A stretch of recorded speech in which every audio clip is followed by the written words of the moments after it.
Welcome to the University of Edinburgh. Welcome to the School of Education. Welcome to the Institute of Sport, Physical Education and Health Science. And you will notice that we film these events. That's because we are joined by the University of Toronto, eventually online. So welcome to the University of Toronto in due course. My name is Grant Jarvie. I'll chair this event for this afternoon. Chair of Sport, member of the Institute of Sport, Physical Education, Health Science, Director Academy of Sport, Director with Sport Scotland, all of which is irrelevant to this afternoon because it is a real pleasure to introduce StewartRegan to you. Just introducing Stewart, he's now been in the Scottish game for 13 years in terms of, not quite Scottish football, but he's been in professional sport for 13 years. He's been Chief Executive of the Scottish Football Association over a period of change. He has led that change. Prior to that, he has spent 17 years in other industries, the brewing industry.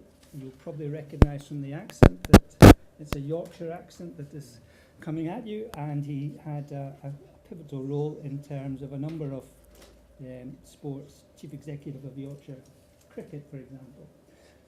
I've known Stewart, we met shortly after he arrived in Scotland, and one of the things that I found really pleasing in terms of Stewart's background and understanding is that he understands universities. He understands what universities can do and their place in the overall sporting landscape. His family works in universities. But certainly the universities, that I've been involved in, it's been really pleasing in terms of being able to work with someone who just understands what universities have to offer on the sporting landscape. Over to you, and Stuart's going to talk about international football governance. Well, good afternoon, everyone. Delighted to be here. It's great to see so many people taking an interest in the topic of international football governance.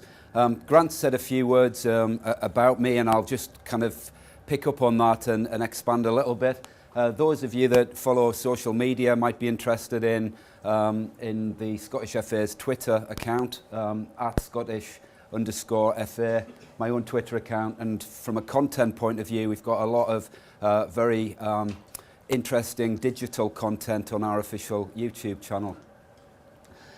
As Grant said, a little bit about me. I won't go through all of the detail, but like many of you, I was at university back in the 80s. Oh, not like many of you. I was at university in the 80s, and towards the end of my degree, looking at how I developed my own career going forward. I hadn't a clue what I was going to do at the time, and my attraction was to the leisure industry, as it was called at in the time. And I applied for a number of jobs, whether that's hotels, sports businesses, and indeed the drinks industry. And I ended up moving into the drinks industry with a company called Courage Limited, moving to Bass Brewers, and ultimately their takeover by Molson Coors. Primarily sales and marketing, finishing up as Director of Strategic Planning. I moved across into professional sport when the merger took place with the Coors business. And the link for me to move into professional sport was Carling. Carling was the sponsor of the first ever Premiership in England, the Carling Premier League as it was known. And having sold Carling to a number of football stadia over the previous few years, I developed quite a lot of positive relationships in the industry, and that was my bridge, if you like, into professional sport. Professional sport's something of a village. It's very difficult to get into, but once you're in, there's an opportunity to move into different sports, different roles, and actually sport, whether it's cricket, whether it's football or rugby, the issues are exactly the same. The ball might be a different shape and size, but the issues are exactly the same, whether it's governance, whether it's commercial development, whether it's marketing to attract fans through the gates. The issues are identical. And that's really why I've been able to move relatively seamlessly between football and cricket and back to football again. And I'll touch on some of the issues that I've faced on my journey. You'll see down there a couple of other roles that I've got. I'm currently chairman of Hampden Park Limited. Hampden Park is a 100% owned subsidiary of the Scottish FA. And it operates basically on a break-even basis. We try and generate revenue to run the National Stadium through a variety of means, not just sporting, but commercial areas like music events, conference and banqueting businesses, as well as staging football matches. And last but not least, I'm also a member of the International FA Board, or IFAB. Some of you might know IFAB. It predates FIFA. It's the body that is responsible for the laws of the game. It's now 130 years old, and it's made up of 5 organisations. FIFA, who have 4 votes, and then England, Northern Ireland, Scotland and Wales, who have 1 vote each. So any change to the laws of the game, whether it be video assistant referees, the offside rule, goal line technology, have to go through IFAB, and I have the pleasure of being one of the directors of IFAB, sitting on that board, which met actually about 2 weeks ago in Cardiff. So the governance journey that Grant referred to, for me, started back in 2010 when I had the opportunity to join the Scottish FA as chief executive. And at the time, the former First Minister of Scotland, Henry McLeish, had been asked to undertake quite a wide-ranging review of Scottish football by the previous president and the board.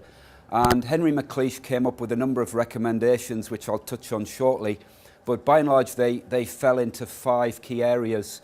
Governance was top of the list, performance, facilities, league structures, and grassroots football. They were the 5 areas where it was felt Scottish football had lost its way. The board had recognised that. It had almost retreated into a shell, and was being battered from pillar to post by every stakeholder in the game. But my challenge was to try and turn the organisation round, certainly off the pitch initially, but then going forward to try and improve the performance on the pitch. And that culminated in the creation of what we called Scotland United, a 2020 vision, and I'll touch on the components of that. And it was a document that we launched back in 2011 and has been refreshed in 2015. And it's available online at www.scottishfa.co.uk for those of you that want to see it. So McLeish came up with these 103 recommendations. I'm delighted to say that, unlike many reports into football which have been undertaken by FAs around the world, many of which have ended up in a drawer, locked up and never seen the light of day, ours was a living and breathing document, and we have now implemented over 95% of those recommendations. Some of those changes are up on this slide. You may not be able to see the detail at the back, and I'll pick out a few of them. Introduce a pyramid structure. Scottish football was a closed shop. You couldn't be promoted from the grassroots into a senior league until we changed the structure in 2012. And those of you familiar with football might be familiar with Auxerre, the French team, who started out life about 15 years ago as a Sunday league team playing on the parkland, and then progressed through the pyramids of French football to then get to the Champions League stages. And that's a vision for many of our grassroots teams. And it's important for everyone in the game to have that dream, whether you're a player, whether you're a referee or a coach, whether you're a team, to have that vision to be able to progress to the very pinnacle. A performance director, we currently have the former Manchester United head of academy, Brian McClare, as our performance director, the second performance director we've had. His responsibility is to drive a performance improvement within Scottish football, and in particular look at how we develop young players. And it's fair to say we're not very good at it. Neither are a number of other associations in the UK, particularly England, where there is limited opportunity for game time for young players. A growing number of foreign players appearing on the scene who are taking up valuable first-team slots. And really we need to try and change that and work with our clubs to develop a process for improving elite players. I'm sorry if I'm stood in front of the slide there. Down in the bottom left-hand corner, you'll see reference to a new regulation, compliance and disciplinary panel. We overhauled a number of the old-fashioned committees within Scottish football and replaced those with an independent judicial system, brought in independent people from the business environment, including solicitors, including accountants, business directors, who are actually brought in to be almost the jury in football disciplinary matters. And we appointed our own compliance officer, our own prosecutor, for want of a better expression, who is responsible for deciding whether or not a rule breach has taken place by a player on the field, or a manager or coach off the field, or indeed by the club acting within Scottish football. I've just put one slide up that sort of summarised the changes that we've made in governance of the Scottish FA as a result of the McLeish report and since 2011. And you can see from a board point of view, when I came into Scottish football, we had a very much a representative board. People were on there because of the place they represented in Scottish football, as opposed to their competence and as opposed to their understanding of some of the more strategic or financial issues within the game. And whilst we're not a huge organisation, we do turn over £33 million a year, and therefore we are a sizable business. We need to behave like a business, and we need people around a boardroom table who actually have that business acumen, business competence in order to make key decisions. So we reduced our main board from 11 down to 7 initially. It's now back up to 8 as a result of taking on a second independent director. And that board is responsible for all of the major game decisions, plus strategic and financial matters. And it's supported by 2 sub-boards, and we've split the game in half, professional and non-professional game. And we've got people from both sectors of the game sitting on those sub-boards, and they deal with more operational, day-to-day footballing matters. As in any big organisation, we've introduced, management of risk, management of financial matters, compliance, financial compliance, remuneration, and the salaries of myself and other senior executives are transparent and visible for everyone to see. And as I said earlier, we made the decision, one of the first FAs, to go down the route of having independent directors on our main board. Football gets a bit of a bad press in the UK for being seen as old-fashioned blazers, old guys sitting around dusty, smoky rooms talking about football matters, and football has developed in the last few years from a technological point of view, and it's felt at times that many of the people involved are out of touch. What we've tried to do is to change that. So we've consolidated disciplinary matters, as I said, into a single judicial panel, and we've retained the referee and licensing committees, which are very much technical committees required by UEFA, but everything else has been removed, and we've split the powers between the board and the executive, who I head up, and that executive team has got responsibility within defined authority levels to make decisions and essentially run the business. We've replaced the old-fashioned council, as it was called, with a much more representative Congress. And we've gone from 40 people sat within a council to 22 individuals, but they now represent the full football family, as I would call it. Everything from professional clubs, grassroots representatives, players, managers, coaches, referees, the media, and Sports Scotland, which is a funding body set up by the Scottish Government to invest money into the game.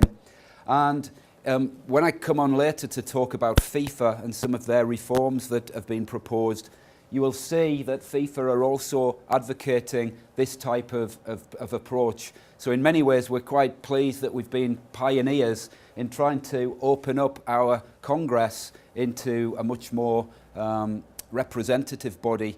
And Congress really is a football parliament or a debating chamber where matters involving all stakeholders in the game, things like should there be alcohol in football stadiums, should there be all-seater stadiums, what about goal line technology?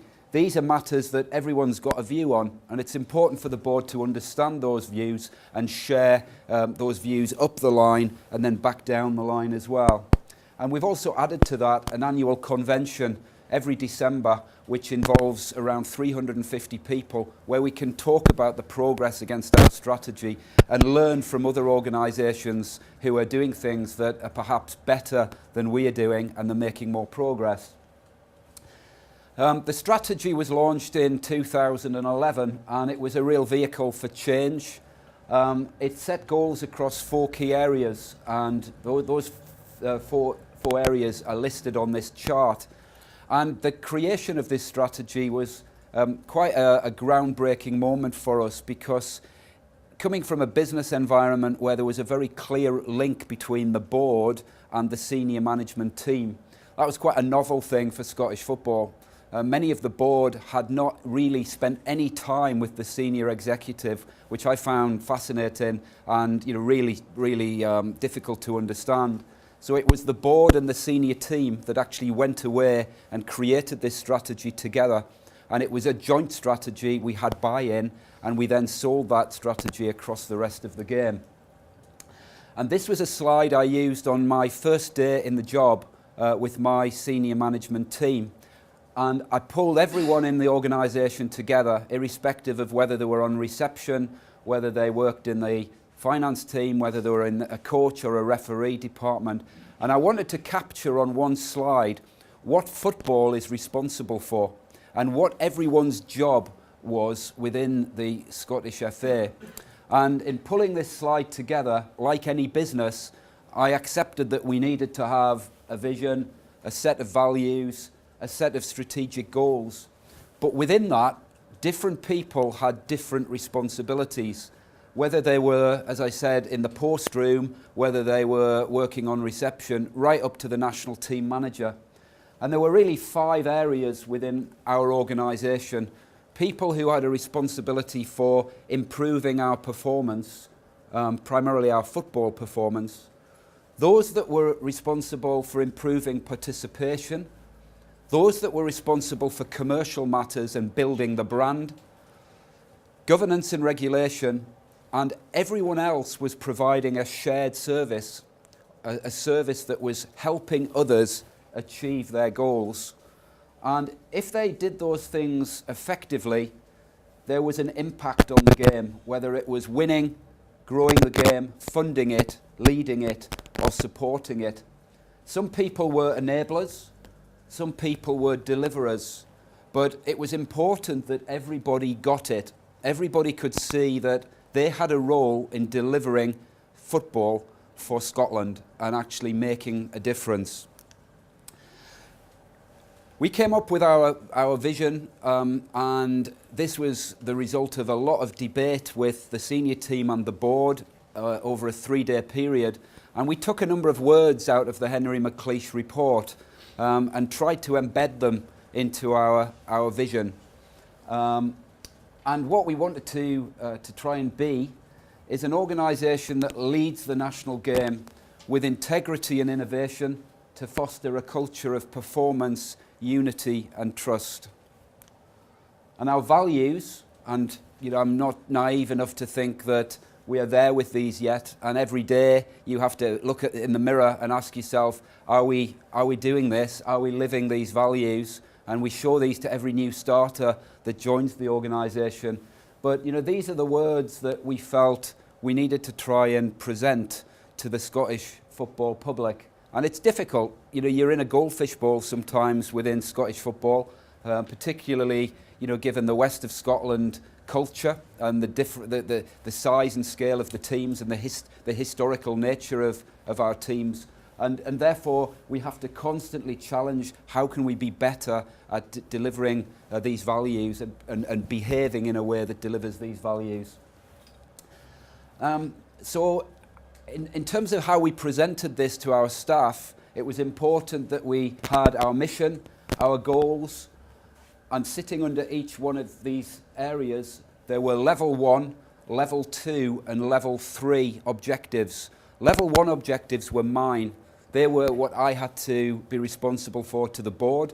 Level 2 objectives were my direct reports, and level 3 objectives were the direct reports of my team. So everybody's objectives were aligned behind one or more of these 4 areas of focus. And we have a Scottish FA scoreboard where we measure how we're doing against our targets.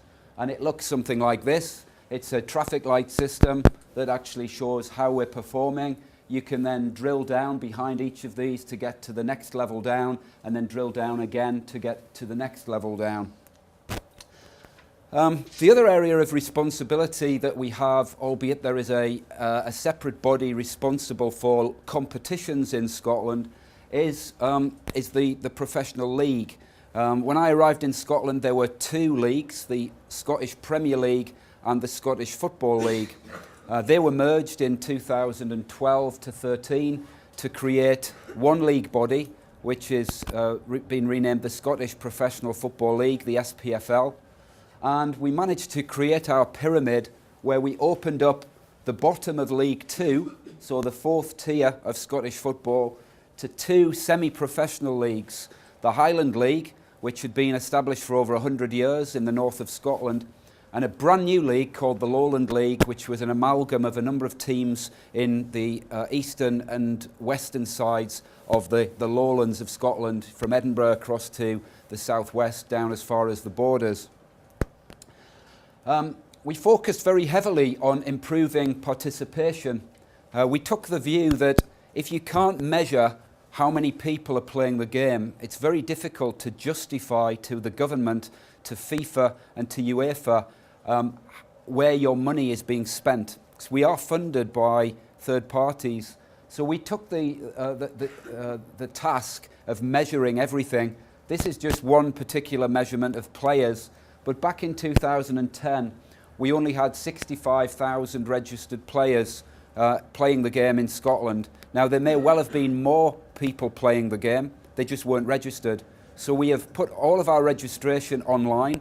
We're one of the first FAs in Europe to have every single part of the game, from grassroots right the way up to professional football, in an online registration process. So we know everyone who plays the game, and we've managed to get our numbers up to increase, to be well ahead of our 2015 target at the end of 2015.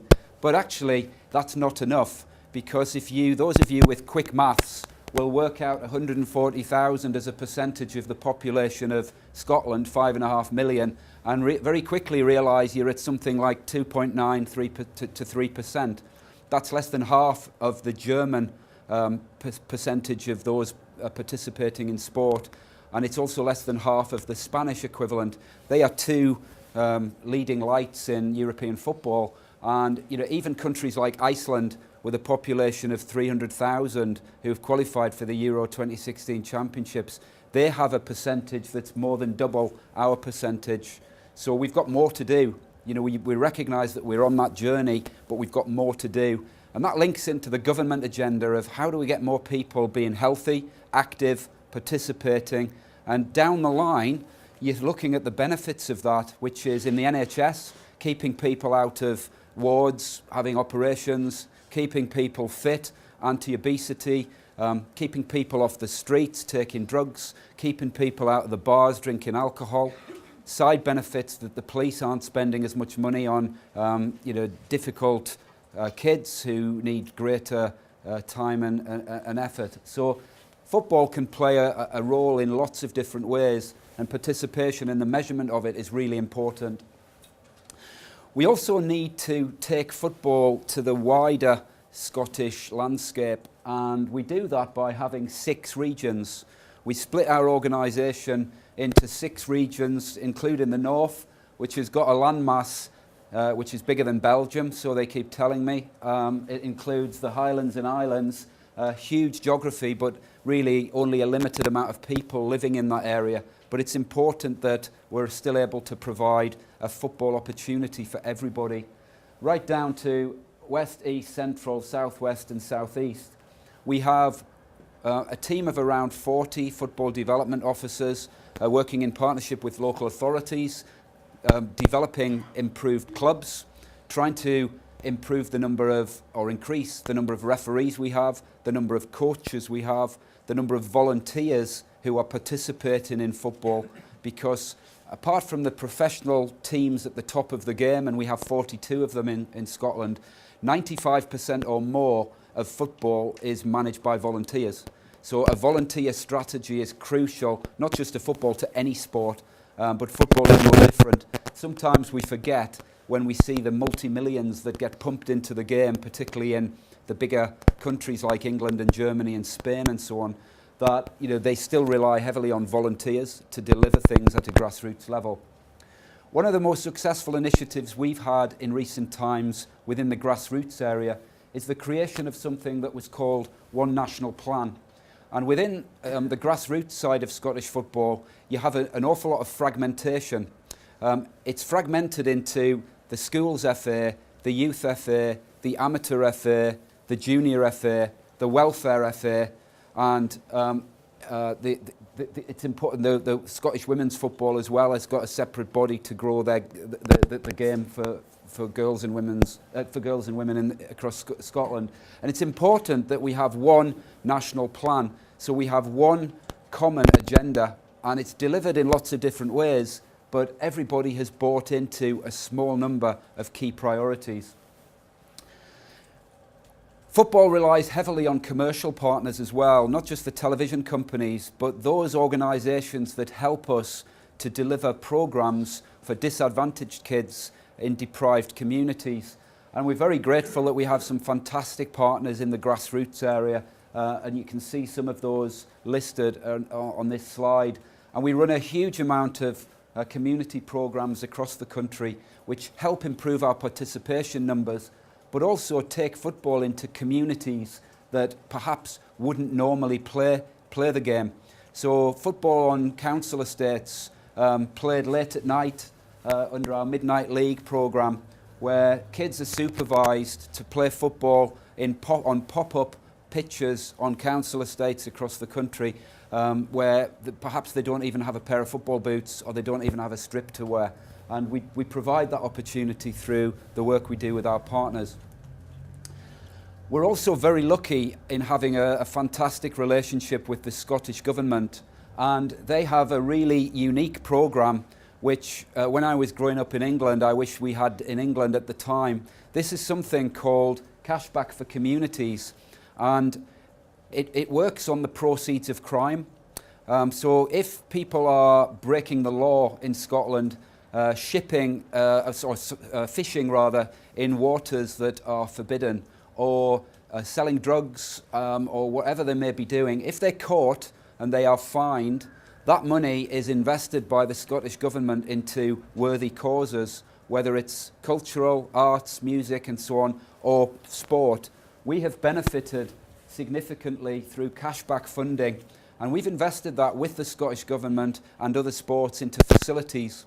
So we've tried to grow the number of artificial pitches, 3G, third generation pitches that offer opportunities for kids to play football all year round.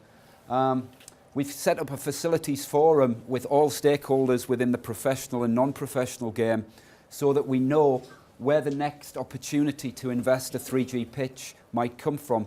We have a number of communities that don't have any artificial surfaces and have got grass pitches that are really tired and in need of improvements.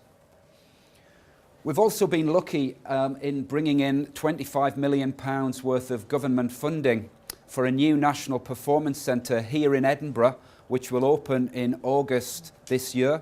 I chaired a government steering committee in 2012 where we designed a vision to have a performance centre for Scotland where all sports could come together and where the agenda was performance. It was not just playing the game, but supporting the game with things like biomechanics, sports science, diet, rehabilitation, hydrotherapy, and leading-edge technology, GPS tracking to improve the understanding of players' movement and so on. And that National Performance Centre Those of you familiar with the area around Heriot-Watt University will maybe have seen this huge building here starting to pop above the trees. Grant tells me that he can see it from his house. This will have the second highest roof of any full-size 3G pitch in the world. It'll be the largest in Europe, bigger than St George's Park in England, and we'll have an outdoor 3G pitch. We'll have an outdoor grass pitch which has been modelled on Hampden Park, the same dimensions, the same root zone and pitch development, both floodlit, so that we've got the opportunity for our players when they come to this National Performance Centre to prepare for matches with set pieces and tactics that can be mirrored identically when they play at Hampden Park. We're then going to have a further 9 grass pitches for rugby and football for all of our squads, and we'll be moving everything from referee development, coach education, girls and women's development, all of our programmes across to Heriot-Watt from August of this year. Football isn't just about the game itself, it's also about trying to recognise that it can bring people into the game and break barriers down. And again, we have a very strong commitment to equity and diversity, and we now are planning for the advanced level of the Equity Award, having got the intermediate and preliminary levels back in 2012 and 2015. So we've developed stronger links with partners like BMIS, Leap Sports, the Equality Network, and Supporters Direct. And what we're trying to do is to use those relationships to bring more people into the game and recognise that there is an opportunity required for everybody, if they wish, to play football. And the government, through cashback, have helped us fund a team of equity officers, and they go into communities and work with disadvantaged groups and work with black and ethnic minorities to give them an opportunity to play the game. Likewise, we've created a 5-year plan for disability football, and we've developed a very strong partnership with Scottish Disability Sports. We now have 3,000 disabled players and a number of attendees on our coach education for disability sport and disability football in particular. If you grow your number of players playing football, you can't run football without referees, and it's important that we also focus on growing the number of referees. And again, those of you familiar with Scottish football will know that it's not a particularly pleasant place to be on a football pitch when you're getting a load of abuse from people on a park, and even a load of abuse from people in the middle of a national stadium in front of 40 or 50,000 people. Because it's a lonely place to be a referee.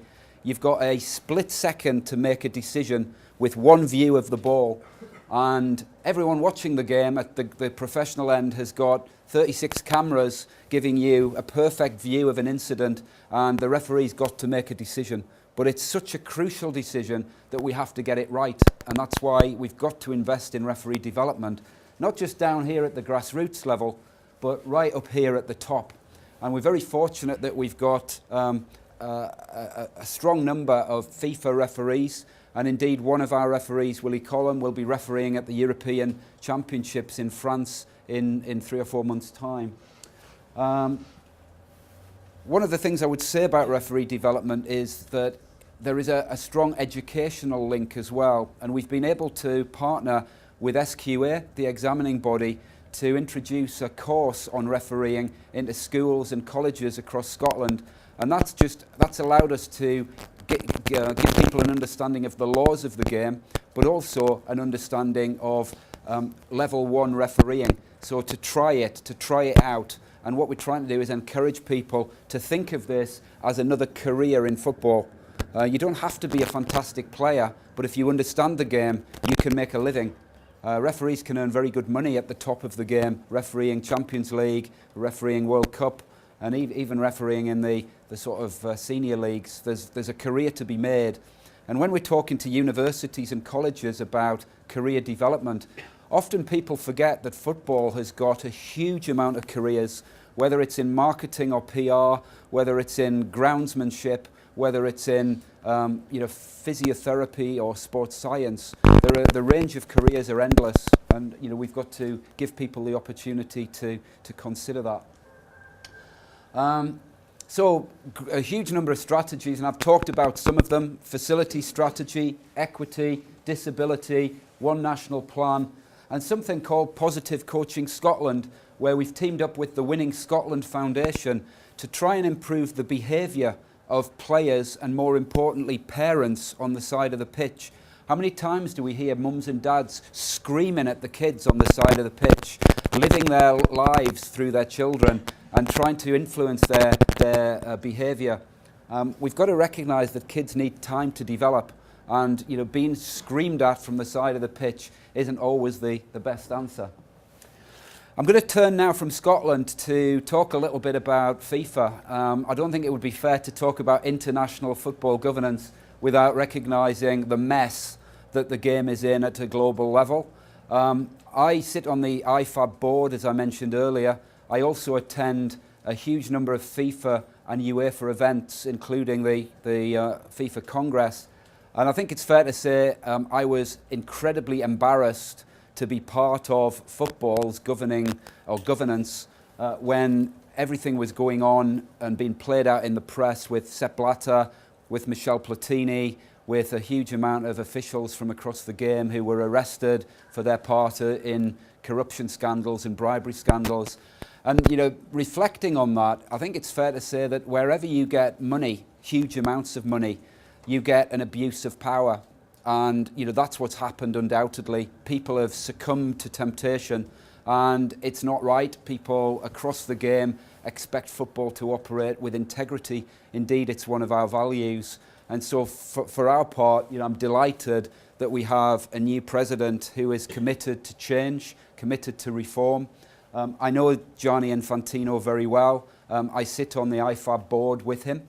I was in Cardiff with him less than 2 weeks ago, and he spoke very passionately about wanting to change the game for the best. He's a relatively young president. He's 45 years old.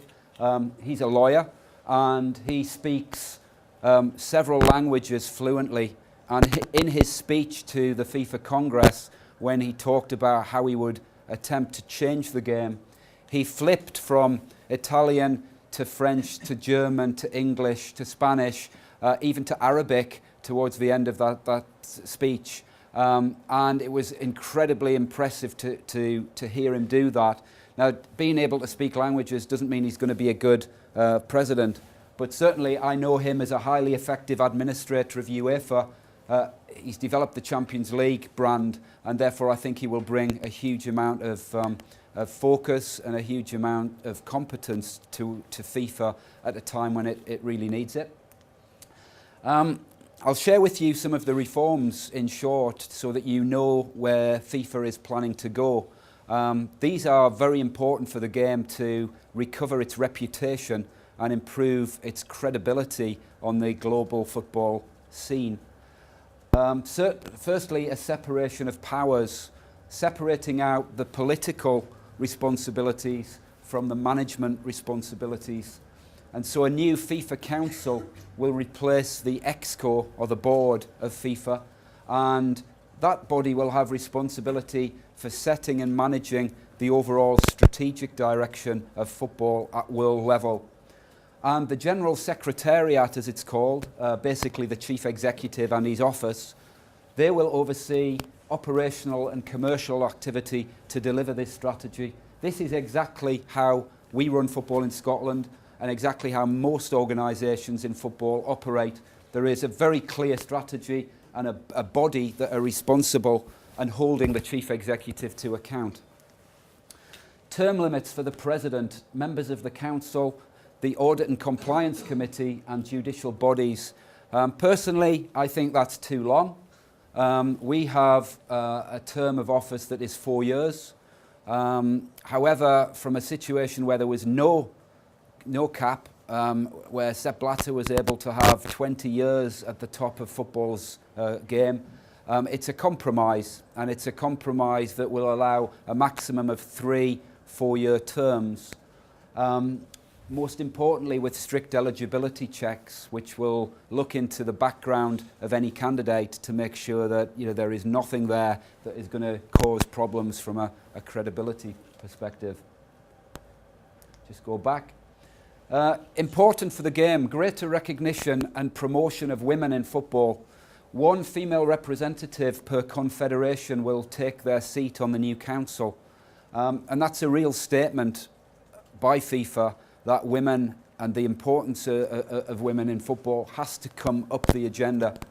More diversity in decision making, and that's something that each organisation across the world, each a member association of which there are 209, will be responsible for driving. The annual disclosure of individual compensation of everybody involved at the top of the game. So transparency, visibility, enhanced control of money flows. Where is FIFA's money going? Who's spending it? On what? And how is it being accounted for? And is there a business case to justify spending it? And a commitment to human rights enshrined in FIFA statutes. And the one I mentioned earlier, finally, a football stakeholders committee to ensure greater transparency and inclusion. So representatives like we've got in Scotland from players, clubs, leagues, referees and so on. The new Football Stakeholders Committee will ensure greater transparency and inclusion. I'm going to finish with a quote that I used when I presented my strategy to the press in Scotland on the 8th of June, I think it was, back in 2011 when we had our reforms approved, 93 votes to 0, unanimous support. And this quote is, for me, relevant in business, in sport, in your personal life, and that it's, if you always do what you've always done, you'll always get what you've always got. Therefore, if you want to change, you need to create your vision, you need to set your stall out, put your strategy in place, get your people behind you and get buy-in, and then deliver and then go for it. And if you do that, then you will make progress. You might not always get the results you want, but you'll certainly make progress. And that's a quote that I think it should be stuck on the back of every boardroom door, because sometimes boards can be very reluctant to change and very, very focused on always doing what they've always done. I think I'm going to leave it there. Hopefully you've found that interesting, useful, informative, and I think we've got time for some questions. Thank you. Good afternoon, my name is Jim Harkins. Stuart mentioned that he went to university in the 1980s. Well, I went in the 1960s, so I feel a bit of a Methuselah here. I enjoyed that talk, I enjoyed that exposition of what's happening in the wider world of football, but I would like to take it away from the sort of academic end to the practicalities. You mentioned FIFA and the troubles at FIFA, and the troubles at UEFA as well, but what about our own troubles here with the SFA in terms of integrity and values and transparency and dealing with people and commitment and all the rest of it? I am sitting here knowing that the SFA failed signally to tell UEFA that Rangers Football Club was in debt to Her Majesty's Revenue and Customs by the June 30th cut-off date. And because of that failure, and I'm not implying for a minute that it was deliberate, but you did mention things like money and finance and all the rest of it. Because of that failure, Rangers Football Club was granted a license to play in European competitions, which they were not entitled to. Now, not only that, you have not been transparent about the situation.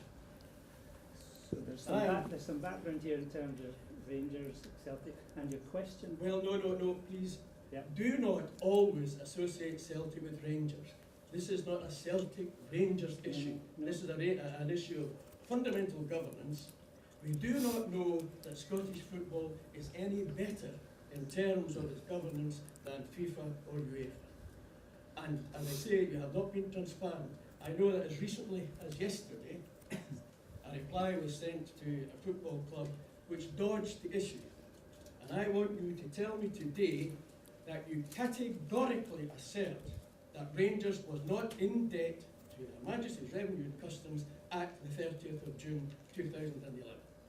So a question which we can take either online or offline, but thank you for getting your questions. Okay. Let me start by saying it wouldn't be Scottish football without a question about Celtic or Rangers. As I said in my talk, you can always rely on one thing, that there'll be a question on the West of Scotland and the West of Scotland clubs at some point during the conversation. The matter that you refer to, we're in dialogue with Celtic Football Club on that.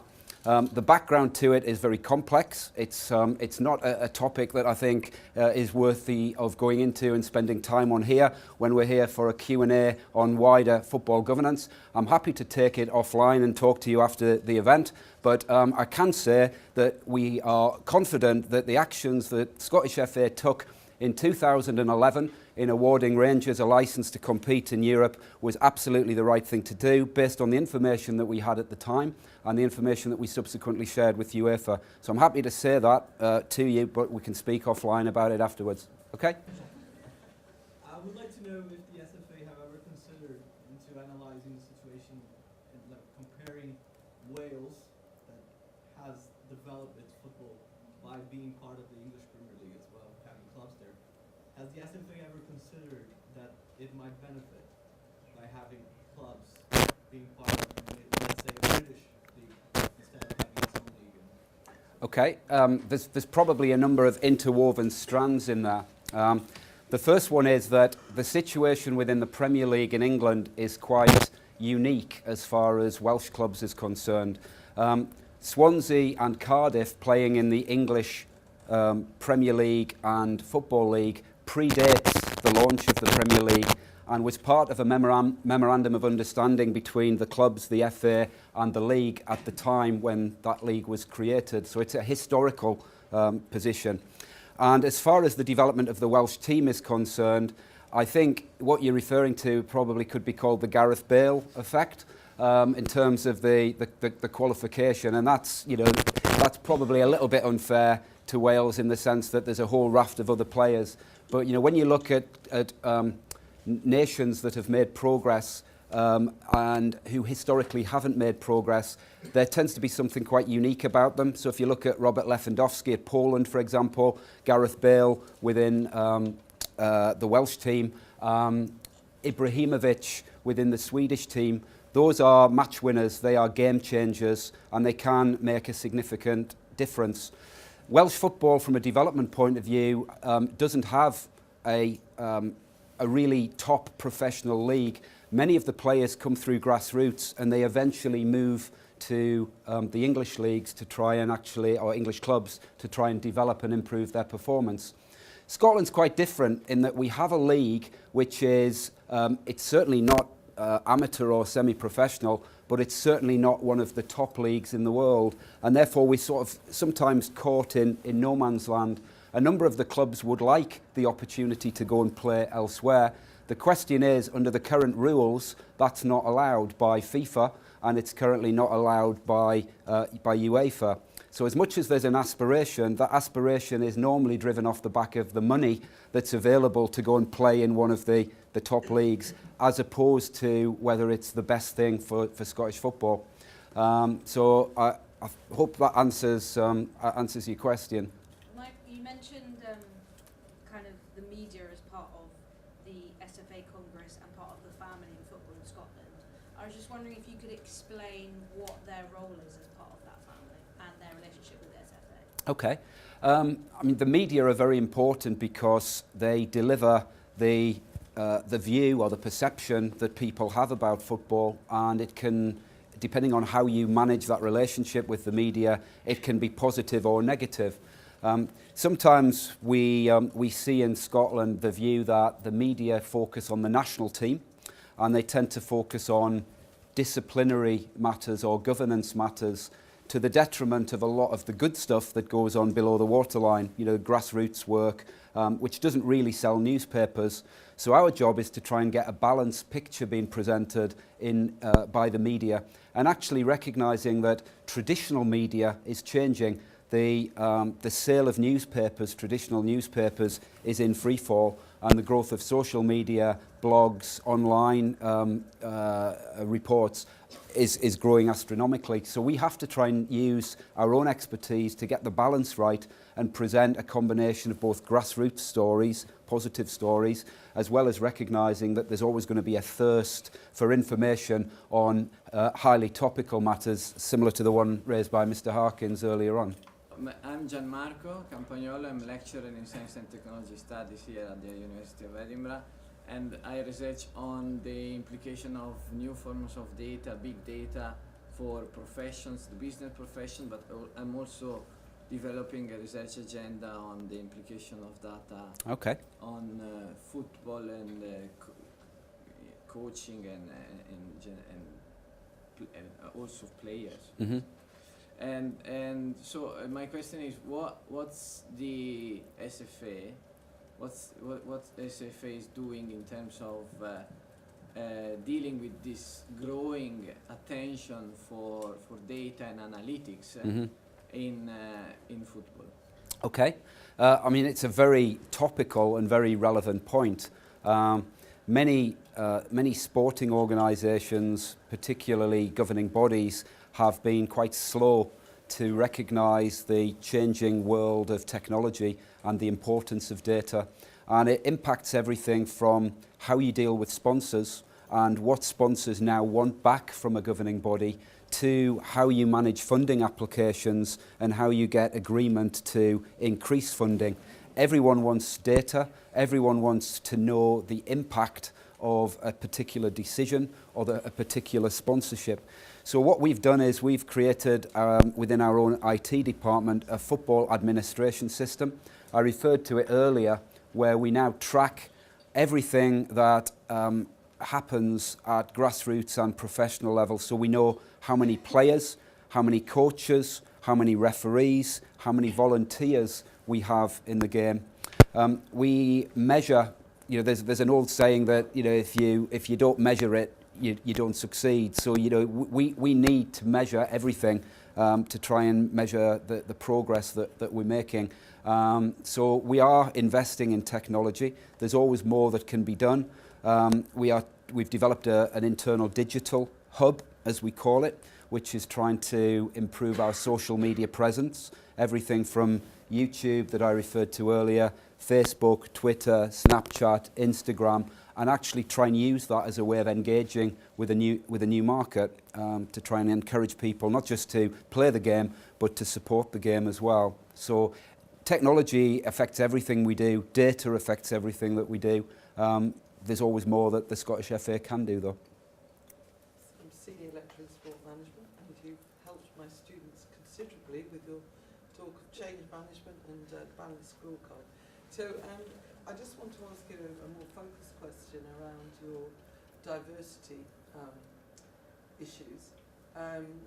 We appreciate that you're going for the tick box quality assurance mechanisms there, but in terms of your KPIs with regard to BAME communities and particularly women, do you do regular gender audits, and is it true that the public perception is that football, particularly in Scotland, you described it as a village, to what extent is it really genuinely open, or is it still really very pale, male and stale in terms of your leadership and government? Pale, male and stale. Well, I think football and the football... Not you personally. Well, pale and male maybe. Football is very similar to the brewing industry, which I worked in for the best part of 15, 16 years, in that traditionally it's been a very male-orientated environment. The employees have been male historically, and certainly in the drinking culture that I grew up with in the 70s and 80s, it was very much a male-dominated beer drinking culture, and that sort of that was reflected in the staff that worked in the organisation. And football has grown up in a very similar environment through the 40s, 50s, 60s, 70s, 80s. It was... We're now in 2016. Let me come to that. As the the ages have developed, football has been a largely working class game played by men and watched by men. But as you quite rightly said, it's changing. And women's football is now the fastest growing part of football, huge growth. And the Scottish FA's focus on women's football has led to the team being now number 12 in Europe and number 21 in the world. Now, if you recognise that there's 54 countries in Europe and 209 in the world, we're actually outperforming the men significantly. And that's largely as a result of the focus and the attention that we've put on the game. We actually have more coaches for the elite side of the women's game at the moment than we do for the men's game. We have now got 2 teams from our SWPL, Scottish Women's Premier League, who've qualified to play in the Champions League. Glasgow City and Hibernian here in Edinburgh.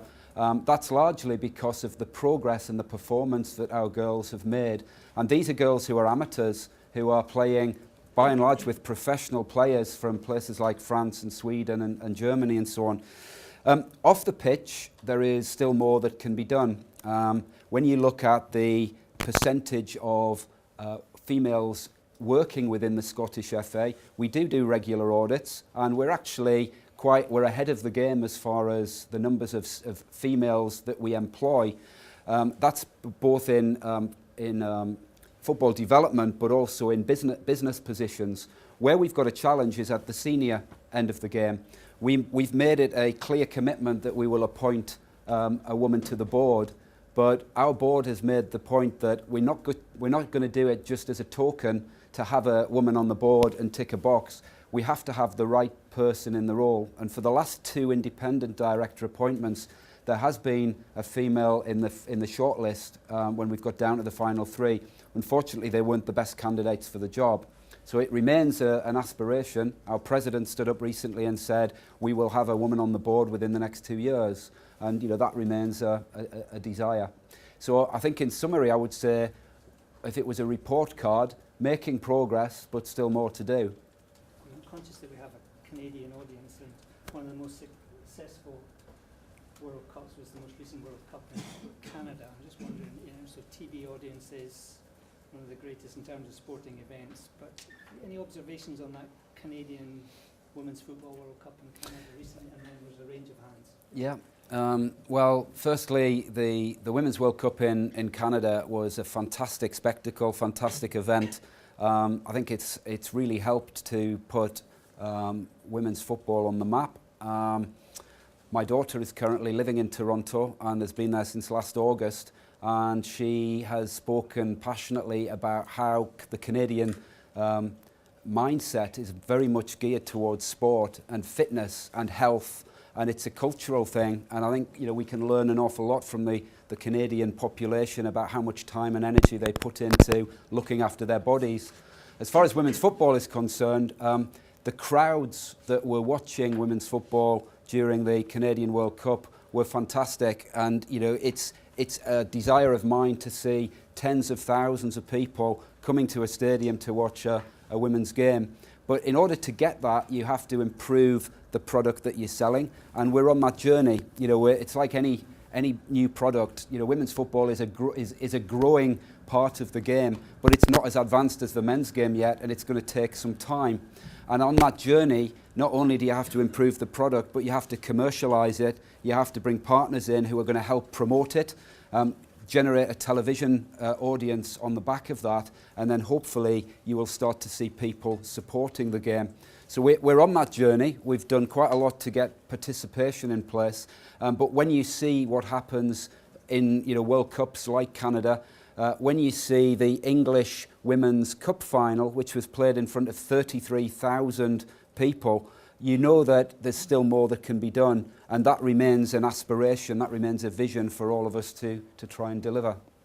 Do you think it costs too much to go and watch professional football in Scotland with regards to your comments of the working class heritage of the game? I think it depends what you compare it to.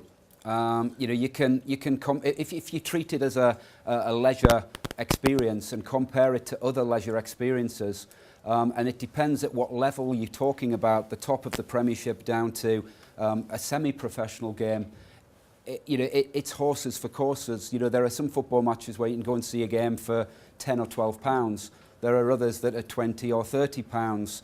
There are others that, you know, might be higher than that. Cup finals, Champions League matches, you might be up into the £40, £50, £60 bracket. But for me, it's relative. You know, it depends what you're comparing it against. The normal leisure pursuits might be a night at the cinema, or a family ticket at the cinema, a family ticket to go to the races, to go and watch a pop concert. You know, there are lots of alternative things that people can do. And, you know, football compares relatively favourably to all of those, you know, at a kind of a mid-league level. If you want to watch a top game, and the same's true of tennis, of cricket, of rugby, of football, if you want to watch a top game, then you tend to have to pay more for that experience. And pricing is always one of those areas where you're going to get a reaction from people that they want it to be cheaper. It's like if I said to all of you, would you like me to give you a pay rise? You know, the chances are you're going to say, yes, we would. If I said, would you like me to drop the prices and make it cheaper for you to go and watch it? Yes, you would. But it has to be about value for money. And I think that's probably where your point is relevant, in that there's an argument about whether we're giving good value for money for the pricing that's been paid.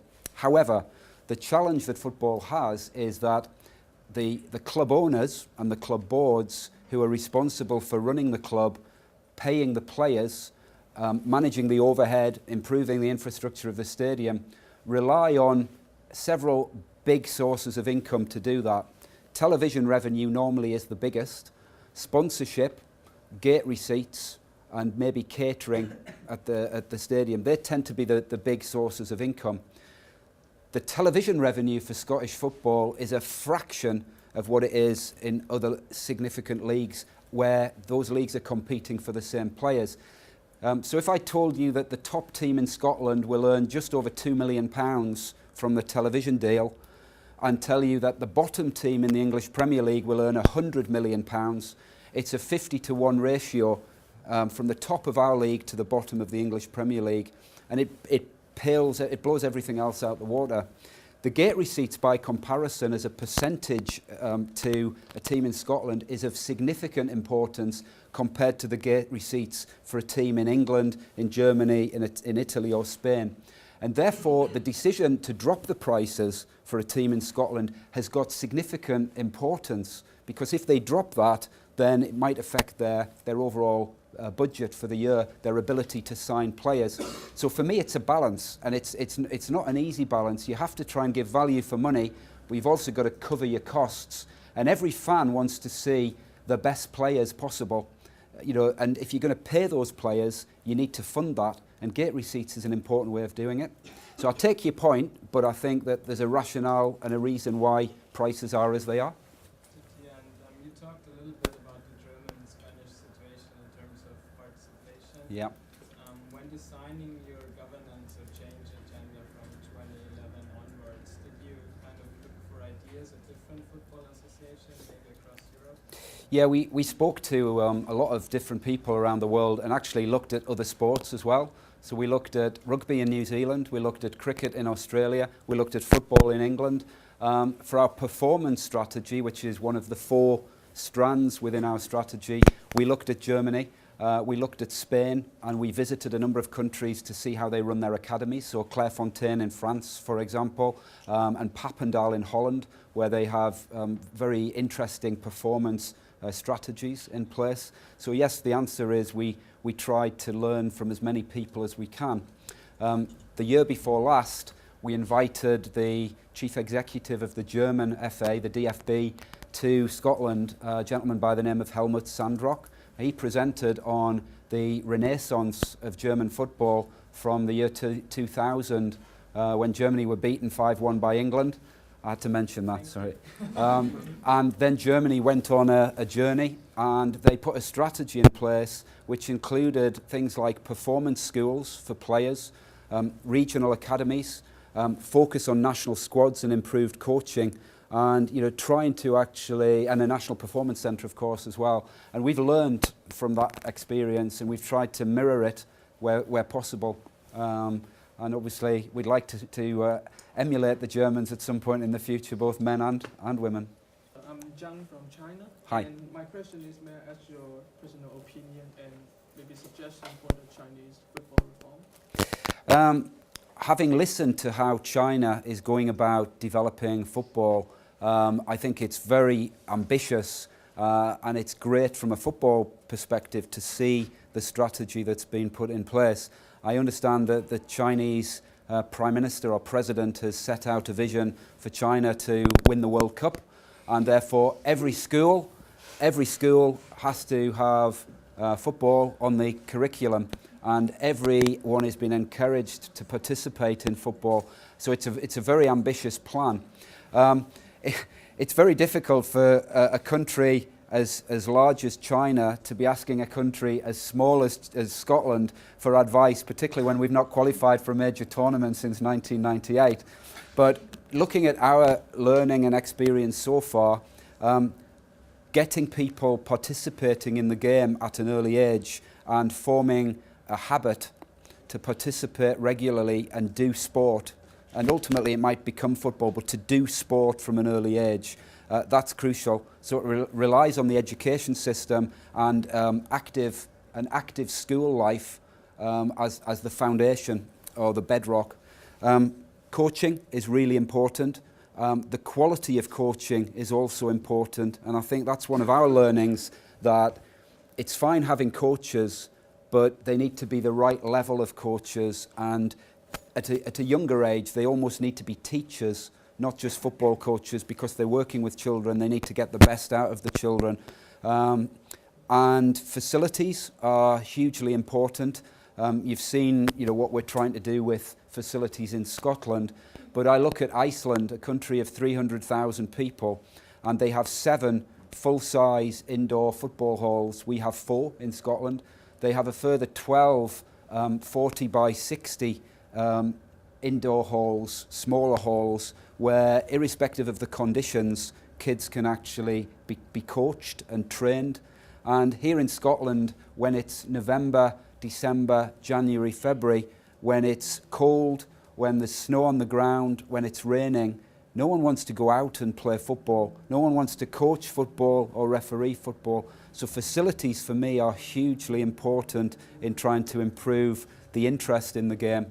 And then really focusing on performance. How are we going to, or how are China going to get the best out of their athletes? It's not just technical skill, it's all the other extra 1%ers, as I call them, whether it's rehabilitation, sports science, biomechanics, sports psychology, physiotherapy, all the extras, and of course technology now.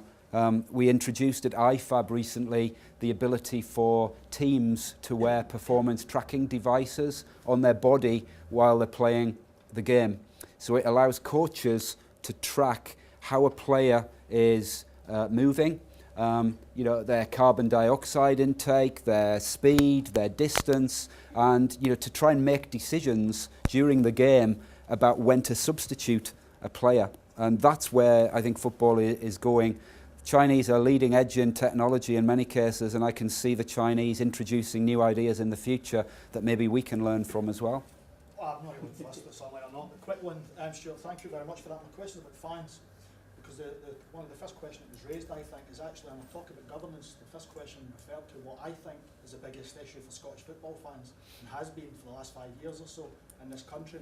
I noticed that your stakeholders committee, appeared to me, correct me if I'm wrong, but appeared to me the only big stakeholder that was missing actually was, as far as I'm concerned, the biggest stakeholder, and that was fans. No, the fans are on there. I didn't see that. No, the fans are on there. How are they chosen? How do they represent the clubs? And what kind of real say do they have? Is it a tick box exercise, or are they really there? No, they are there in their own right. There is a body called Supporters Direct, which is the representative body who have the seat on council. They appoint who they wish to put on that. We have nothing to do with their nominee, and they have every opportunity, like the other stakeholders, to put agenda items forward, to provide information for discussion, to influence policy up the line. So they are very much there on an equal basis. Well, my question is regarding the youth development programs for young talents in football, because you know that in football and many other sports used to be a conflict of interest between the clubs and the young talents. Mm-hmm. So my question is if you got a program to track the progression of the young players. Mm-hmm. As you said before, you completed the first stage with the non-professional participants are Yeah. growing. Mm-hmm. So I don't know if the EFA has a program to bring players from the schools to Yeah. the pitch. What you describe is something we've created which is called Club Academy Scotland, and it's again a very hot topic right now because we're reviewing our performance strategy and trying to work out a common agenda between the clubs and the governing body, and it's an issue that affects every single country, where particularly those that have got strong clubs and strong leagues, because the agenda of the club isn't always the same as the agenda of the governing body. So the club wants to win things at domestic and international level, and they're not always concerned where the players come from. So they'll play foreign players within the team if they feel that that's going to win them a trophy or win them a league title. The governing body wants to develop homegrown talent, and when you look at the statistics, we have some really worrying statistics. When our under-21s played the match the following Saturday, only 5 of our under-21 squad started for their first team for their club the following Saturday. Now, the challenge is, how do you get stronger players when you don't get game time? So we need to have a common agenda. We currently have a working group set up which Brian McClare is leading, and that has got representatives from all of the big clubs across Scotland and some of the lower league clubs as well, looking at how do we reward success. So one way we've done it is we've introduced a league table for something that we call measurable performance outcomes. I mentioned earlier that we need to measure things to be successful, and what we're now measuring is the number of appearances made by young players from the academy who are qualified to play for Scotland, and we are associating that with a points tally. We also then give points if that player represents Scotland at youth level and then at international A squad level, and we rank the clubs in order of success, and we make payments to those clubs in order with those that have the highest points getting the most money. So it's a way of measuring return on investment for academy development. So that's something ultimately I'd like to put more money to the measurable performance outcomes, because that's a true measure of homegrown talent, of developing homegrown talent. So that's one way we do it, but ultimately we have to, because we're a members organisation, at times we have to make sure that we share the money across the game in a more equitable fashion. Otherwise, we have political issues that then come to us at the other end of the spectrum. There's only been 8 drug tests in Scottish football in the past 9 months. None of them have been this year. Yep. So I was just wondering why there's been so few, and whose responsibility is it to manage this drug test? Okay, it's a really good question. Since that report has come out, which it was, I think the period it measured from was up to December 2015, there have actually been a further 16 tests in that period, so there have actually been a number this year. But the point doesn't go away that the number is very, very low. There are a number of reasons for it. Firstly, a cut in funding for drug testing through the UK body, UK anti-doping, and a lack of funding coming into the Scottish game to prioritise drug testing as one of the top areas of focus. When you might have seen some of the quotes from UK anti-doping last week, which talked about risk. And normally when you have people taking drugs, they tend to be at the very elite end of the game where there is money available, whether that be in cycling, whether it's in athletics, whether it's in football, rugby, or wherever it might be. Scottish football has been classified by UK anti-doping as relatively low risk, and therefore it's seen as more clean than perhaps other areas and other more elite ends of various sports. it still doesn't take away the fact that we haven't done enough tests. And I think, I've taken that on board when we saw the stats from UK anti-doping, and we will be discussing it at our next board meeting about how we invest more money into that. I'll give you an example. It's £2,000 to do a test for a game, and to do, say, 50 games, £100,000 of Scottish football's money going in to do 50 tests. Now, if you think that the bottom club in League Two in Scotland only earns £35,000 a year from the game, it's the equivalent of 3 clubs' annual distribution. So it's that judgment call about how much of a priority it is versus the risk that we feel exists. So it's a bit of a long-winded answer, but in summary, I think we do need to do more, and eight isn't enough. You mentioned that the FIFA cares about human rights and football has impacts outside of football. So in the FIFA World Cups, when the event takes place, most of the costs are paid by the country's taxpayers, while after the event, when FIFA leaves, most of the vast amount of income leave with them.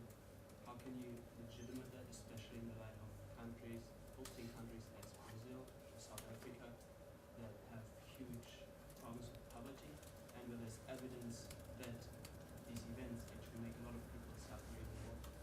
No, I think that's a really good question, and it really comes back to what extent football can take responsibility for everything that happens in a country and everything that happens, whether it's city or national level. Normally, when major tournaments are taking place, there is a bidding process, and there is a working relationship between, say, FIFA or UEFA and the country where those events are being hosted. And more, they are looking at legacy, and they're looking at ongoing sort of requirements in those countries and those cities when the event is concluded. There's a limit as to how much football can invest to actually change some of the conditions that you refer to. But there are things that football can do. For example, the conditions in place for workers building stadiums, for example, or the conditions in place for those involved in developing the infrastructure or the promotional activity for the events themselves. So I think it has to be a partnership. I think there has to be a responsibility for the government of the country where the event is taking place, responsibility for the city authorities to take action where they can, and then for the football authorities to make sure that human rights are top of the priority list when it comes to building things and developing things that are going to be linked to football.